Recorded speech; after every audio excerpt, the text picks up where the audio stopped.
Hello students, good morning and welcome to chemistry zone. Chemistry concept में hydrogen chapter में आज आगे बढ़ेंगे with preparation of hydrogen peroxide. So almost hydrogen chapter maximum topic हमारे cover हो गए हैं. तो नेक्स्ट टॉपिक की तरफ जाते हैं. आपका नेक्स्ट टॉपिक है हाइड्रोजन पेरोक्साइड. उसके पहले के जो टॉपिक है सारे हो गए हैं, आप प्रिपेयर कर लेना. फ्राइडे को आपका टेस्ट है, तो फ्राइडे को ये पूरा चैप्टर आप प्रिपेयर करके थियरी, इसमें से एमसीक्यू और थियरी दोनों का टेस्ट होगा. So be prepare for theory and MCQ. चलो शुरू किया जाए. हाइड्रोजन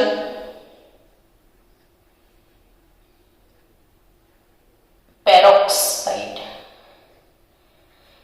अब मजेदार बात क्या है इसमें तो मजा लाने का ट्राई तो करना ही है हमें, क्योंकि ऑक्सीजन जो आपके पीछे पड़ा है ना बच्चों, इसमें O-2 कहीं होता है, तो इसे हम बोला करते हैं ऑक्साइड.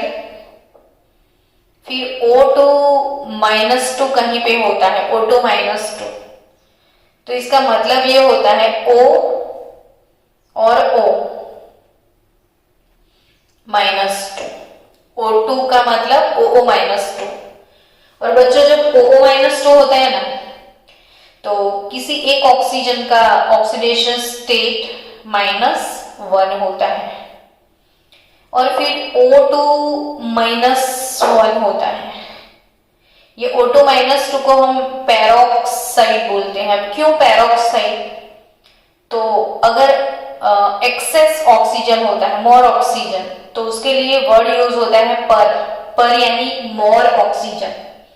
अब वाटर जो है इसमें एक ही ऑक्सीजन है H2O में और H2O2 में. तो यहां जितना ऑक्सीजन का प्रपोर्शन है इससे ज्यादा प्रपोर्शन है. So it is hydrogen oxide, it is hydrogen पर ऑक्साइड, दैट इज पर एक्सेस ऑक्साइड. सो पेरोक्साइड को पर ऑक्साइड बोलने के बदले हम लोगों ने अपने खुद का वर्ड बना दिया peroxide. But actually it is पर ऑक्साइड यानी एक्सेस ऑक्साइड. तो पेरोक्साइड हमने खुद पैरेलल कर दिया पूरे वर्ड को. सो पेरोक्साइड में ऑक्सीडेशन ऑफ ऑक्सीजन -1 होता है, और ये O2-1 अगर है ध्यान से, O-2 ऑक्साइड, O2-2 पेरोक्साइड, और O2-1 ये है सुपर ऑक्साइड. अब बोलोगे मैडम छोड़ो ना, इसको कितना चबा रहे हो. तो बच्चों इसे चबाना बहुत जरूरी है, क्योंकि ना नीट जी वाले तो इस पे ताक के बैठे होते हैं कि कब हम बच्चों को यहाँ पे पटाएं और फेंक दें. तो हमारे बच्चे थोड़ी ऐसे पागल हैं जो ऐसे क्वेश्चन को छोड़ के आए. क्यों? तो O-1 यानी कोई एक ऑक्सीजन का ऑक्सीडेशन स्टेट -1/2 हो जाएगा. So in oxide compound oxidation state of oxygen is always -2. In peroxide compound, oxidation state of oxygen is always -1, and in superoxide compound, oxidation state of oxygen is -1/2. S block chapter में ये फिर से आएगा, तब मैं फिर से एक बार आपको सिखाऊंगी ताकि आपका रिवीजन हो जाए. चलो ये पर ऑक्साइड क्यों बोलते हैं वो तो पता चल गया कि ज्यादा ऑक्साइड है.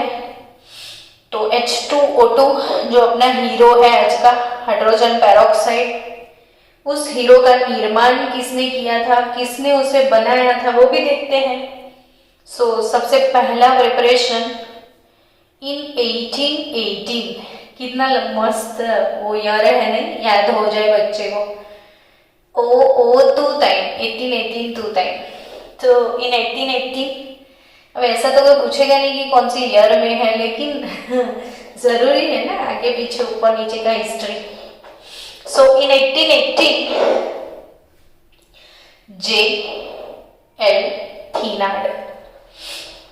J.L. Thénard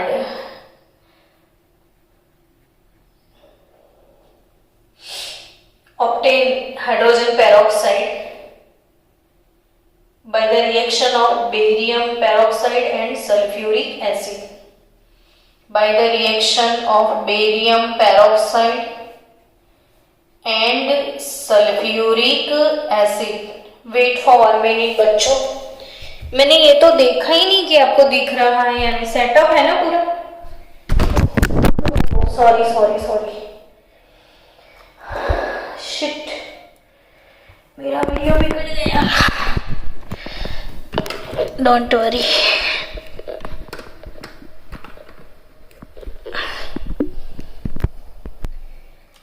चलो, so first of all preparation क्या है कि इन 1818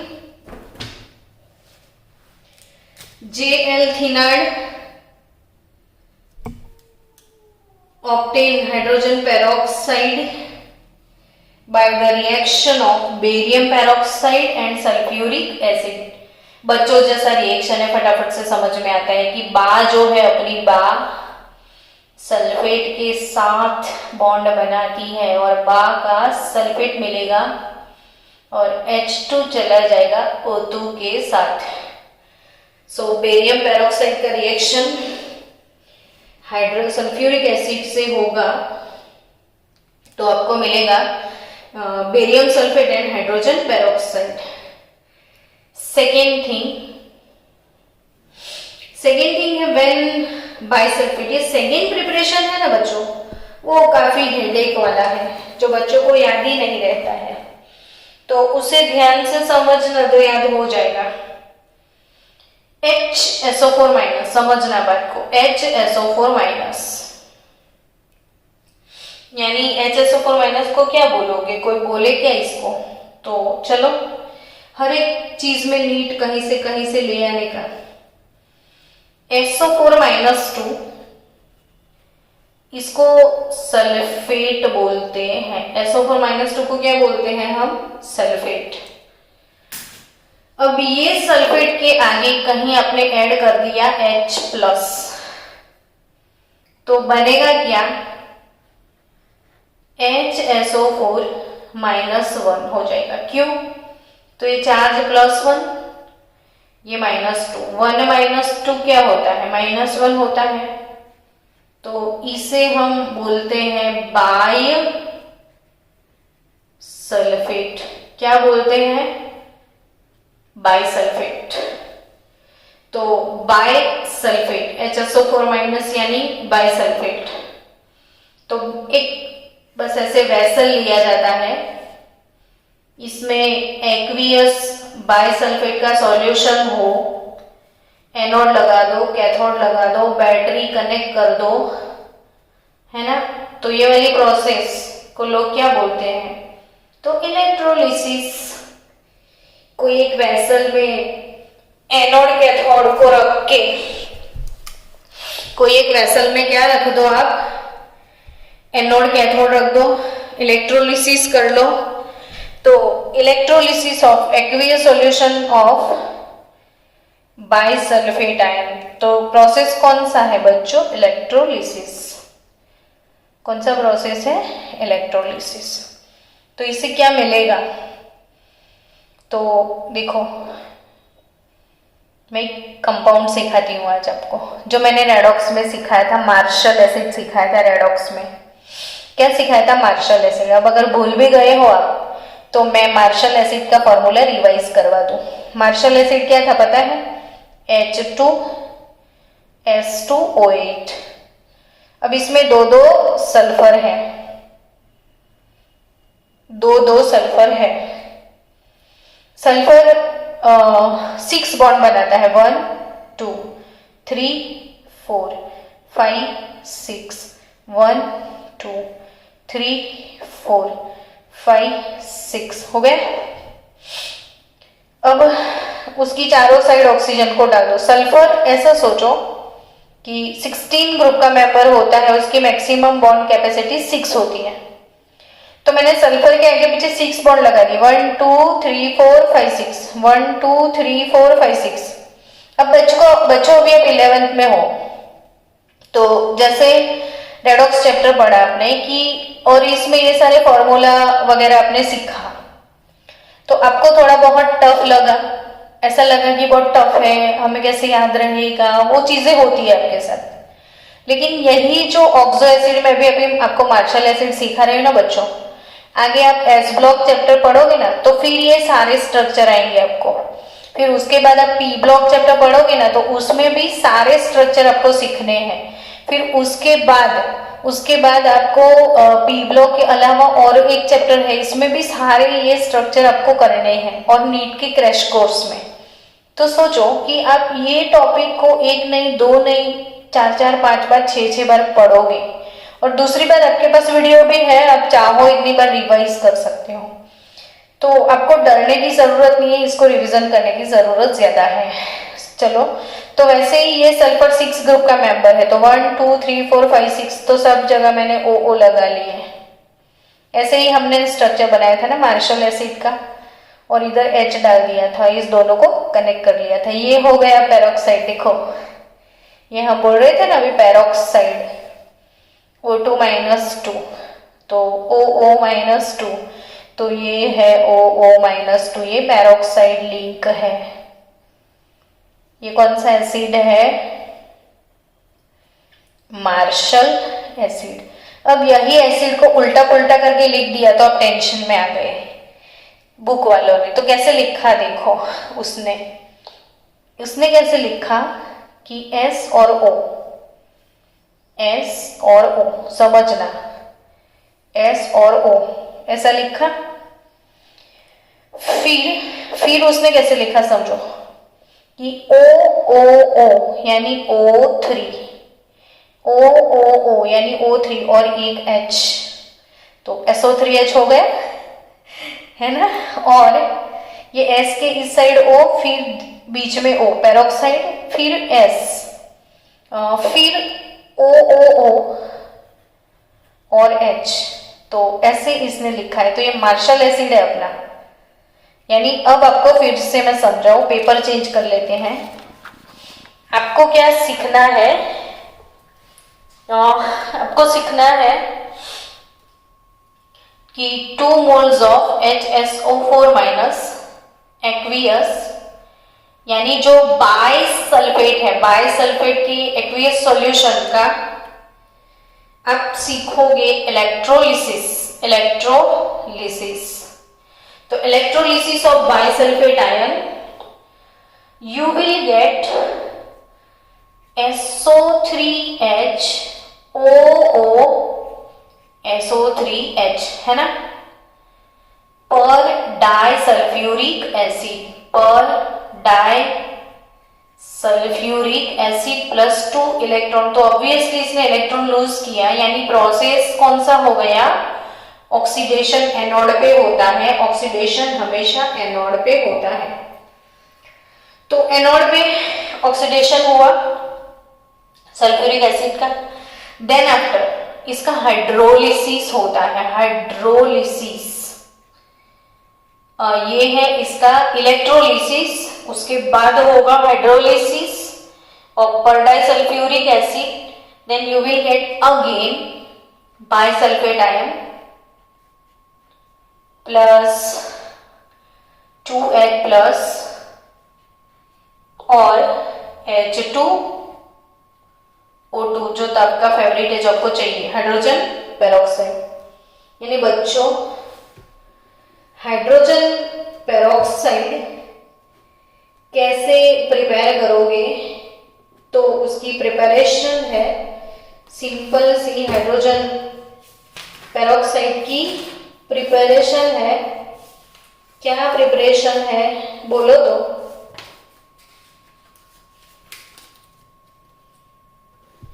कि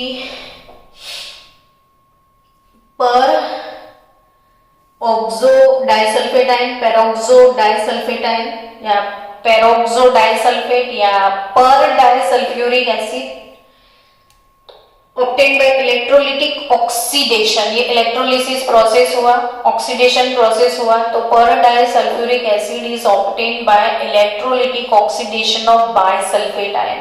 इसको वर्ड में कन्वर्ट कैसे करते हैं वो सिखाती हूँ। देखो, per disulfate or a per disulfuric acid obtained by electrolytic oxidation of bisulfate ion. ठीक है. Now at high current density, मतलब करंट डेंसिटी थोड़ा ज्यादा एम्पियर इसको देना पड़ता है. बैटरी लगाओगे ना तो थोड़ा करंट हाई डेंसिटी का देना पड़ता है. और उसके बाद ये जो एड आई प्रोडक्ट आई, इसका हाइड्रोलिसिस करोगे तो you will gate hydrogen peroxide. अब इसकी और एक इम्पोर्टेंट बात है जो आपको नोट डाउन करनी है. ये वाला जो मेथड है एक्चुअली कौन से कंपाउंड के प्रोसेस के लिए यूज होता है. तो this method is nowadays used in the laboratory preparation of deuterium oxide. अब ये D2O2 क्या है ना. तो H2O2 क्या है, हाइड्रोजन पेरोक्साइड तो है. अब हाइड्रोजन का एक आइसोटॉप है और वो है ड्यूटेरियम. हाइड्रोजन का एक आइसोटॉप है, वो है ड्यूटेरियम. तो ड्यूटेरियम का ऑक्साइड ड्यूटेरियम पेरोक्साइड यानी कि D2O2. तो लैब में कहीं D2O2 की प्रिपरेशन करनी है तो वो कैसे की जाती है. तो लेबोरेटरी प्रिपरेशन ऑफ D2O2 वो लोग लेते हैं, ये पर डाई है ना, तो पोटेशियम पर डाइसल्फेट K2S2O8 लेना है. उसका रिएक्शन होता है ड्यूटेरियम ऑक्साइड पानी के साथ.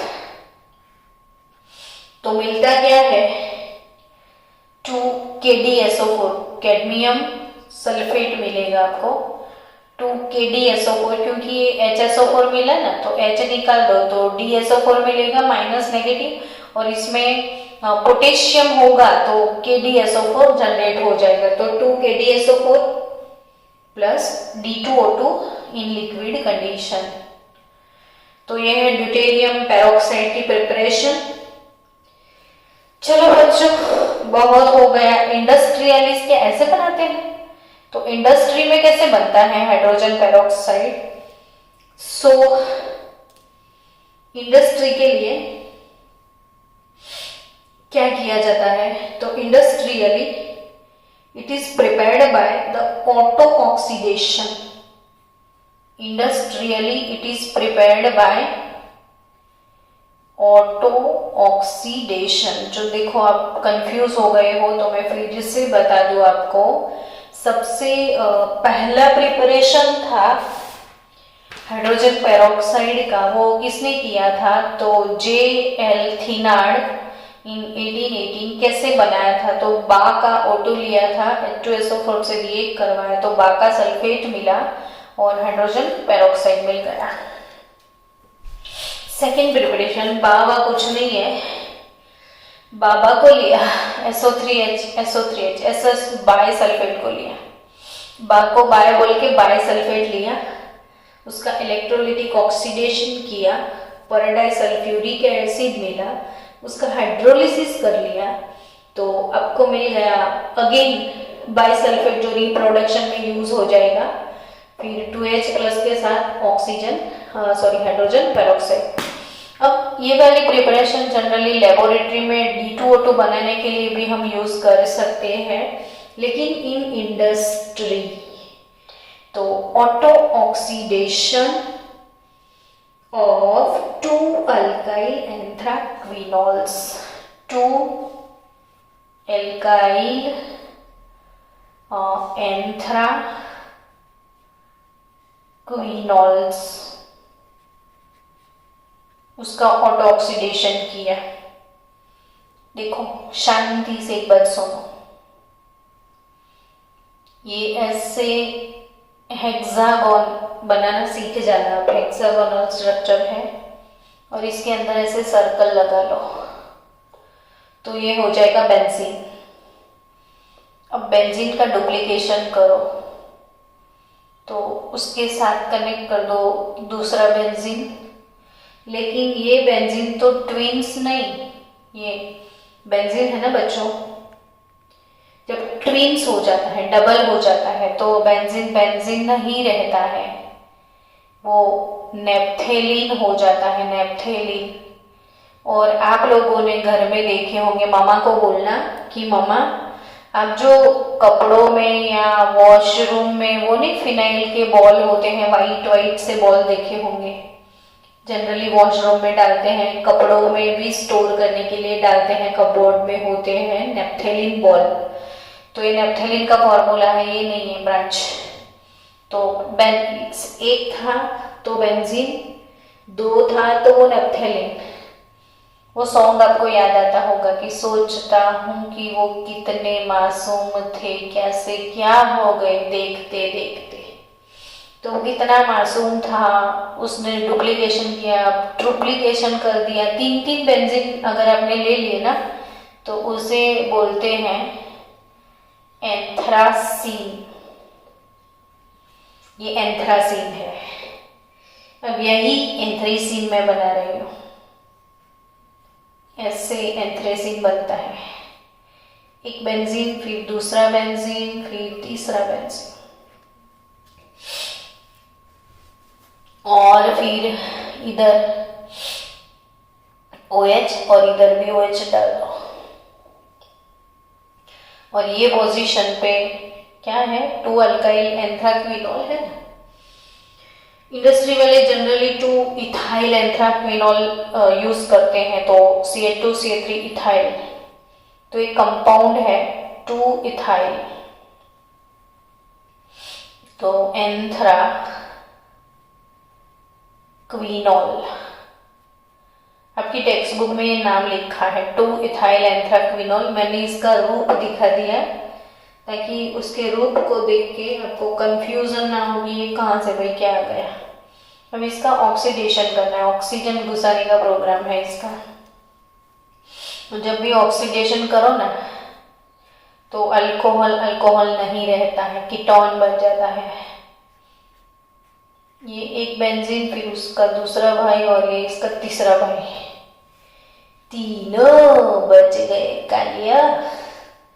अब ये HH चला जाएगा, डबल बॉन्ड O आ जाएगा, ऑक्सीडाइज प्रोडक्ट मिल गया 2 अल्काइल एंथ्राक्विनोन। वही चीज है, नॉल के बदले नॉन हो जाएगी। आगे लिखना है 2 अल्काइल एंथ्राक्विनोन। आपकी बुक में इसके लिए ऐसा लिखा है, ऑक्सीडाइज्ड प्रोडक्ट ऐसा लिखा है। और O2 oxidation, O2 air pass किया, इन प्रेजेंस ऑफ कैटालिस्ट। दो रिवर्स की बात है, ऐसे जाओगे तो ऑक्सीडेशन, ऐसे जाओगे तो रिडक्शन, हाइड्रोजन ऑब्लिक पैलेडियम से इसका रिडक्शन करोगे तो ये मिलेगा, इसका ऑक्सीडेशन करोगे तो ऐसे हो तो ऑक्सीडेशन, ऐसे जाओ तो रिडक्शन। और इसके साथ साथ जो आपको चाहिए वो H2O2 हाइड्रोजन पेरोक्साइड। तो हाइड्रोजन पेरोक्साइड कैसे मिलेगा, लास्ट ऑटो ऑक्सीडेशन से, किसका, तो 2 अल्काइल एंथ्राक्विनोल का ऑटो ऑक्सीडेशन होगा, तो 2 अल्काइल एंथ्राक्विनोन बनेगा और साथ में हाइड्रोजन पेरोक्साइड गैस प्रोड्यूस हो जाएगा। चलो बच्चों, नेक्स्ट टॉपिक है फिजिकल प्रॉपर्टीज। कौन सा टॉपिक है, फिजिकल प्रॉपर्टीज। तो physical properties of hydrogen peroxide.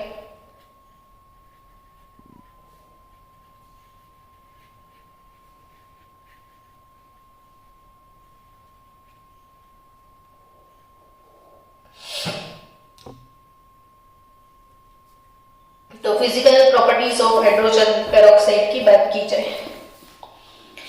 Physical property यानी बच्चों कि भाई उसका लुक कैसा है, क्या है, वैसा। तो सबसे पहले H2O2 की फिजिकल प्रॉपर्टी की बात की जाए तो इसमें H2O2 in pure form it is colourless,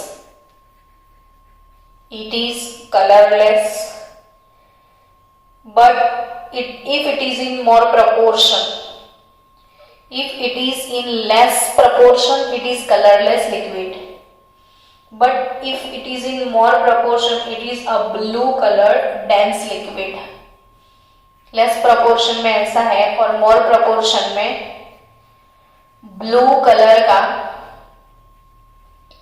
dense liquid है। बच्चों पानी की बात कर लो, वाटर आपको ग्लास में लोगे तो कलरलेस दिखेगा, लेकिन आप ओशन की पिक्चर बनाओगे ना तो दूर से वो एकदम स्काई ब्लू कलर का दिखता है ना। वैसा ही ये लेस प्रोपोर्शन में है तो कलरलेस दिखेगा और एक्सेस प्रोपोर्शन में है तो वो डेंस लिक्विड है, थोड़ा हैवी है और वो ब्लू कलर का दिखता है। नेट पे आप सर्च मारना हाइड्रोजन पेरोक्साइड तो वो बॉटल में मिलेगा आपको देखने के लिए। अब दूसरी प्रॉपर्टी क्या है तो डेंसिटी। कौन सी सिटी? डेंसिटी। अब डेंसिटी के बारे में ऐसा है नहीं कि भाई वो कौन से फॉर्म में अवेलेबल है उस पर उसकी डेंसिटी डिपेंड करती है। तो if it is in solid form, hydrogen peroxide को जमा के बर्फ बना दो तो वो सॉलिड फॉर्म हो जाएगा। तो सॉलिड फॉर्म में उसकी डेंसिटी है 1.64।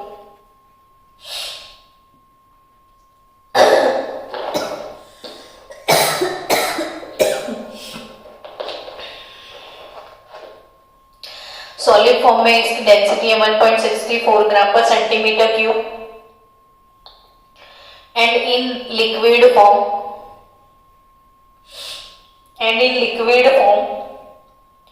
it is 1.44 ग्राम पर सेंटीमीटर क्यूब।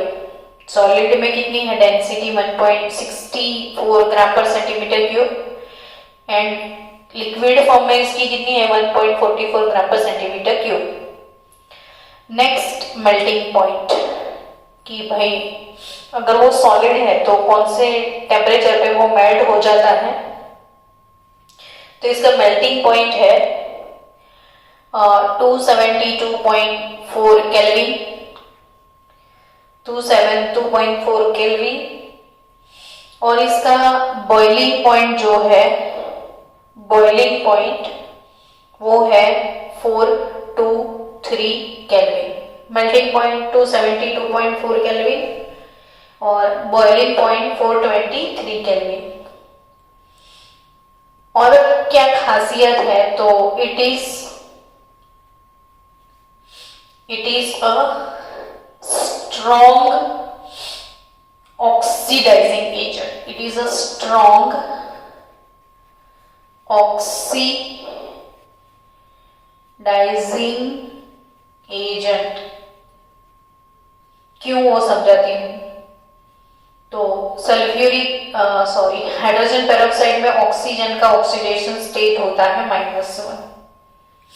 और आप सबको एक चीज पता है कि ऑक्सीजन जनरली ऑक्साइड फॉर्म में ज्यादा स्टेबल है ना। तो O-1 को हमेशा वो इच्छा लगी रहती है कि वो कब -2 हो जाए। O-2 बनने की चाहत में उसका ऑक्सीडेशन स्टेट डिक्रीज कर जाता है, तो उसका क्या हो जाता है? ऑक्सीडेशन। तब H2O2, एक्चुअली H2O2 में दोनों प्रॉपर्टी है। आपको ये चीज मैंने शायद कोई लेक्चर में सिखाई है, फिर से एक बार सीखना, और भी आगे सीखेंगे कल हम, तो आपके 3 टाइम हो जाए।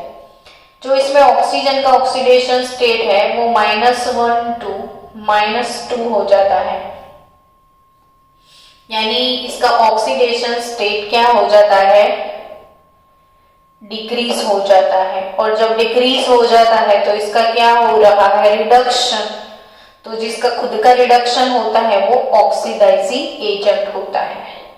तो आपको फिर से याद करवा दूं, इसकी -1 से क्या बनने की चाहत बहुत ज्यादा है? -2। इसको ऐसा है मुझे -1 नहीं पसंद है, मुझे -2 में जाना है, वो रोता रहता है। तो -1 से फटाफट से जब भी चांस मिलता है -2 में चला जाता है, और -1 से -2 जाता है तो ऑक्सीडेशन स्टेट वो डिक्रीज कर लेता है। तो उसका खुद का रिडक्शन होता है, तो it act as a oxidising agent. लेकिन ऑक्सीजन कभी कभी -1 से 0 में O2 हो जाए तो भी इसको तो चलता है कि अगर मुझे चांस नहीं है -2 बनने का तो ठीक है, मुझे O2 बना दो, मुझे 0 बना दो। अब उसको 0 बनाया जाए तो ऑक्सीडेशन स्टेट इंक्रीज हो जाता है। तो जब इंक्रीज होता है तब उसका ऑक्सीडेशन होता है, तब it act as a reducing agent, यानी ये ऑक्सीडाइजिंग एजेंट भी है as well as reducing agent, दोनों हो सकता है। लेकिन कौन सी तरफ उसका ढलाव ज्यादा है और दोनों में से कौन सा साइड उसे ज्यादा पसंद है, तो ये वाला। इसलिए it is strong oxidising agent, याद रखना, ठीक है। So it's a very strong oxidising agent, याद रखना। And it carries out of self oxidation of organic compound, जितने भी ऑर्गेनिक कंपाउंड उसके साथ ले लो, its uses are due to its oxidising power, and water में वो कंप्लीटली मिक्स हो जाता है। फिर उसके बाद आपकी टेक्स्ट बुक में जो भी फिजिकल प्रॉपर्टी है वो पूरा लेक्चर बनेगा इवनिंग सेशन में, कि इसके मार्केट वैल्यू क्या है, उसकी कंसंट्रेशन कैसे रहती है मार्केट में, वो सब हम आज इवनिंग सेशन के लेक्चर में सीखने वाले हैं। तो थोड़ी बहुत अभी केमिकल प्रॉपर्टी की बात हो जाए। सल्फ्यूरिक एसिड की केमिकल प्रॉपर्टीज की मैं बात करूं थोड़ी बहुत, आधे केमिकल प्रॉपर्टीज हम नेक्स्ट लेक्चर में सीखेंगे, अभी जितने मेरे से हो पाए मैं करवा रही हूं। हाइड्रोजन पेरोक्साइड एक ऐसा लिक्विड है जो लाइट की प्रेजेंस में खुद डीकंपोज हो जाता है, और डीकंपोज होने के बाद ये रिएक्शन सबको आना चाहिए, क्योंकि इसी पे पूरे सम्स है, जितने भी सम्स है ये रिएक्शन बेस है। तो अब बच्चों, जैसे आज आपने हाइड्रोजन पेरोक्साइड बनाया,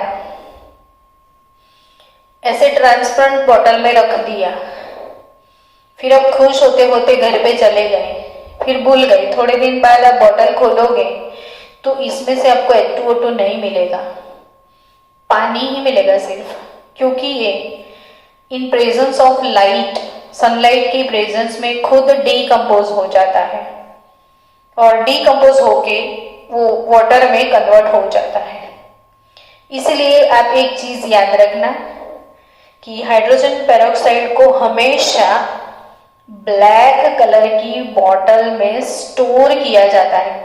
ओपेक बॉटल चाहिए जिसमें लाइट एंटर ना हो पाए। तो हाइड्रोजन पेरोक्साइड कौन सी बॉटल में स्टोर किया जाता है? ब्लैक, और ब्लैक वर्ड ना हो तो ओपेक बॉटल, यानी जिसमें सनलाइट एंटर ना हो। दूसरी चीज, ये जो हाइड्रोजन पेरोक्साइड है इसका डीकंपोजिशन ना हो जाए तो उसको स्टेबल बनाने के लिए उसमें स्टेबिलाइजर ऐड किए जाते हैं। स्टेबल बनाने के लिए इसमें क्या ऐड करते हो? स्टेबिलाइजर। बोलो। हाँ, ओके, ठीक है। हाँ, तो उसको स्टेबल बनाने के लिए क्या ऐड किए जाते हैं इसमें? स्टेबिलाइजर। ये एक एक चीज मैं बता रही हूं, वो एक एक नीट के क्वेश्चन है। इसको कौन सी बोतल में स्टोर किया जाता है वो भी आपको नीट के एमसीक्यू में मिलेगा, नीट के पेपरों में। तो ये याद रखना, क्यों ब्लैक बोतल में? क्योंकि वो डीकंपोज हो जाता है वाटर में, इसीलिए। दूसरा, अगर ये क्वेश्चन भी नीट में था कि हाइड्रोजन पेरोक्साइड को बचाने के लिए, स्टेबल करने के लिए स्टेबिलाइजर डालते हैं, तो वो क्या होते हैं? तो वो स्टेबिलाइजर होते हैं फॉस्फोरिक एसिड। कौन सा स्टेबिलाइजर है वो?